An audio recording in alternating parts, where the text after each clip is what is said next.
Hi, so it's been 5 years since Autumn has passed away. She's in a nice engraved box that we always keep close by to us, and a lot has happened since she passed. It's crazy. Life just moves on, and there's lots of ups and downs since she's passed. We've had more children. We've also had more loss. Fanny had a miscarriage as well when we've tried before, um, and life is very different. But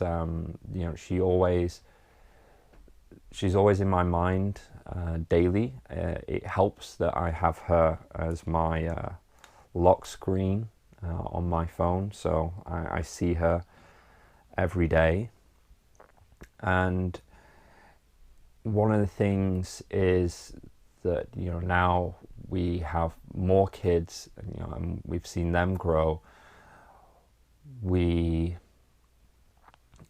get glimpses of what she would be like now. Like you wonder, because that our oldest has just started preschool, and she would have been starting school around now, if not before. And it just makes you wonder what she would be like now, what personality she would have. And when I look at our oldest, he's a boy, so I often see a lot of myself in him. So one of the things that I think about when I think about Autumn is I look at Fanny, I look at her mom, and I feel with having Fanny around, I get glimpses of what Autumn would have been like. Bubbly, lively, just so nice, so kind, lots of energy, outgoing. So I always feel like, even though she's not here, there's lots of things around where I can point to maybe what she would have been like. I think we're both in a better place now than the summer of 2018, when we left China and came back to Canada. The period of time from January, when we lost Autumn, to the summer when we came back, was basically just a focusing on the practicalities of life, like a holding pattern, trying to just keep it together. And then once we got back to Canada, that was a time where we were just kind of able to breathe a little, and catch up on grief, or well, it caught up on us, especially myself. I don't really remember much of that summer at all, or generally a lot of 2018. The amount of stress, depression that I went through, in retrospect, was just immense, and it I think pretty much broke me. I'm not sure how recognized that was with family and friends around me, but I was a shell of the person that I was, or I am now. There's been a lot of rebuilding, I guess, but it was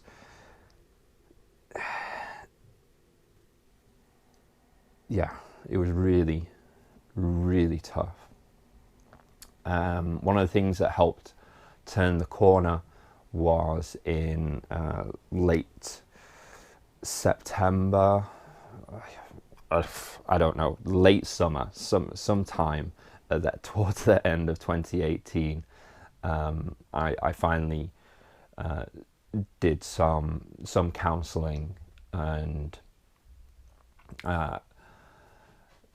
Fanny, I think, had just gone back to work, because we had to support ourselves, but I couldn't work at the time because of visas. So we didn't really have much money, but I was able to find a counselling place that did kind of like pro bono work. But I think we paid like a nominal fee, but it was a new counsellor, so to help them with their training.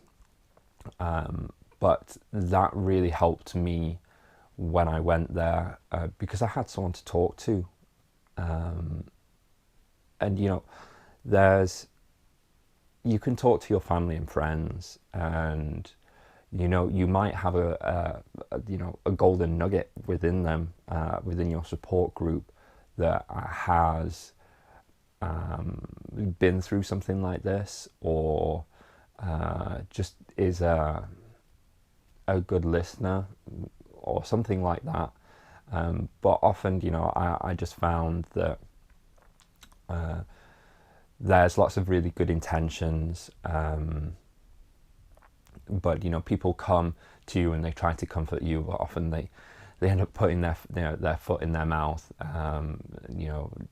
talking about what happens after, or trying to give you words of encouragement, and stuff like that. And it's hard, and now I'm a little bit more removed, so I can understand that they're trying to just help. So you give them grace, but they didn't watch their daughter die, and it's really hard for someone to relate to that.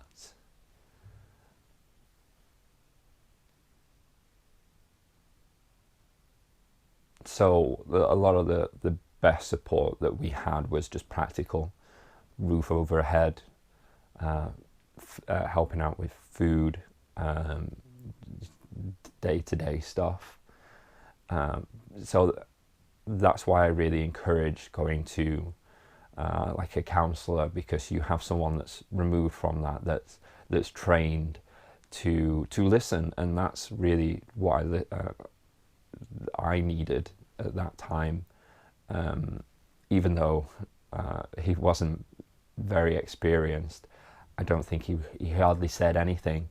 He just listened, and at the end, he just said something to the like of, that sounds really tough.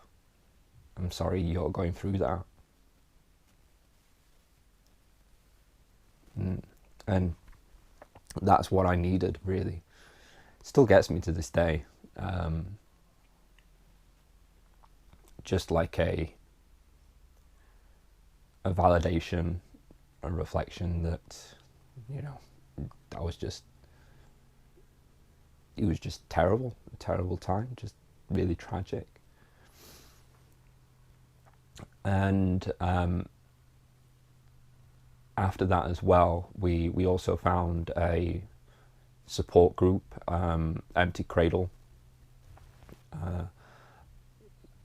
It's just like a local support group that's run out of a church, and it's just a bunch of people, parents that have gone through a loss or multiple losses, run by these angels, Nancy and Peter, that have had their own experiences. And it was very similar to counselling. Everyone just shares their story, and you just go around sharing your story, and you listen, and other people listen to you, and they say that was awful. And we all agree, and we all say, yeah, I kind of know how it feels. And yeah, everyone's lost story is different. But one of the things that I took more from that was when people that have had their own loss and loss of a child hear your story about loss of a child, and they say to you, I can't imagine going through what you went through, and still carrying on. But you listen to their story and you can't imagine going through what they went through, because it's both a tragic, but it's what you've lived through and carried on through. So it kind of puts like a bit of a context, a bit of a perspective that someone, something that you can't imagine being able to go through, someone else has gone through, and they've had that tolerance to bear with it, but those people can't imagine going through what you went through. Just it adds perspective, and it just helps. It helps feeling heard, and that's what you get from doing the counselling and support group. So it's one of the things that I would recommend if you have loss of a child or any sort of loss, is to reach out to some support groups, to counsellors, just to have someone listen. That's the thing that's really helped me the most. But it's not a fix, which is I don't know if it's something that I just had in my mind, or it's a societal thing that you do some therapy and at the end you're all better. That's not what I found. It's just that I've found that you're never over it. It's never solved. It's not a problem to solve. It's just finding a way to live with it, because you never really get over loss. It's always there. The Nancy at the support group would always make this analogy of like a porcelain doll. When the porcelain doll breaks and then you kind of glue it back together, and you do a really good job, from a distance it just looks like a regular doll, but you look closely, you can see the fine lines, you can see the cracks, the imperfections, and that's really how it feels. And it feels like the process that I went through was having to rebuild myself and glue myself back together. And I think it's an important process to go through, because if you don't, you bring that into other parts of your life, and it seeps out. It seeps out in many forms. It will seep out in anger. It will seep out in frustration, getting lack of patience, this sort of thing. If you can Google and see the sort of symptoms that you have with this sort of thing, but it's something you have to face, otherwise you never integrate it,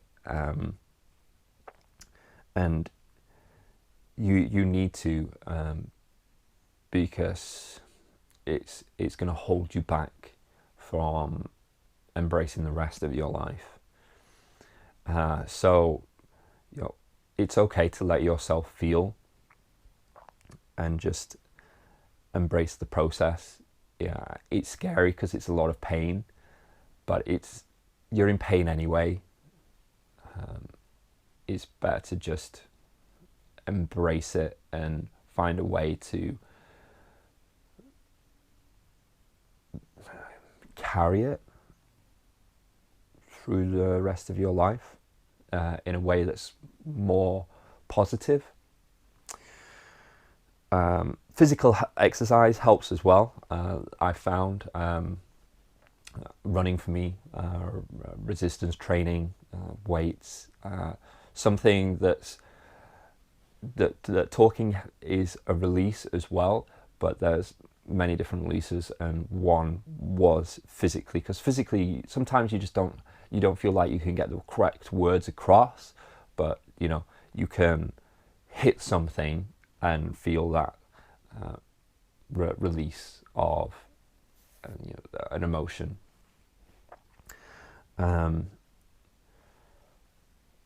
But it's still a journey. It's still continuing. It's still a process of adaptation, of thinking that you're over it, but the emotions come back up, and at the same time going, that's okay. It's going to come back up. There's going to be times where you get triggered. Like I remember watching the Ant-Man and the Wasp, and he's got a father-daughter relationship, and I was pretty triggered by that, because I was like, I'm never going to have that relationship with my daughter. So it is what it is, but we find ways to remember autumn every day. Like I said, I've got her on my lock screen. We've got pictures around the house. You can get like candles and other photographs, images. You can do lots of different things. We actually have a Molly Bear. So Molly Bear is a charity or some person that creates these teddy bears, and they crocheted like a picture of what you want. We have the panda that represents autumn, and it's got a full name on there, but the Molly Bear is actually made to the same weight as your baby. So it's always kind of feels like, whenever I hold the Molly Bear, this is what autumn would have felt like. And those people, I believe they do it for free. There's a huge waiting list, but there are these angels in the world that do that.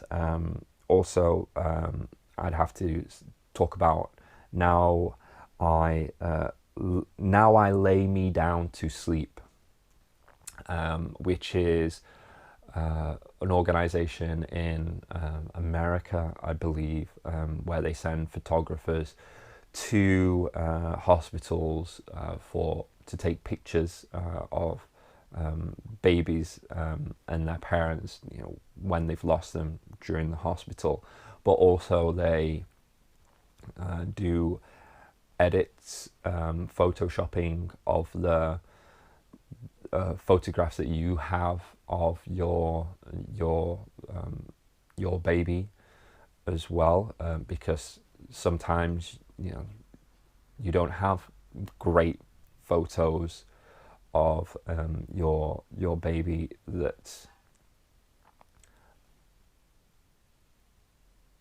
and they help you. They will, again, for free, will help you to give a tidy it up. It's hard to express, but I can give my example is the image. We only have a few images of autumn, and the images originally are not that pretty, in respect to she looks quite dead. Her eye was half open. I think there might have been some fluid around her mouth.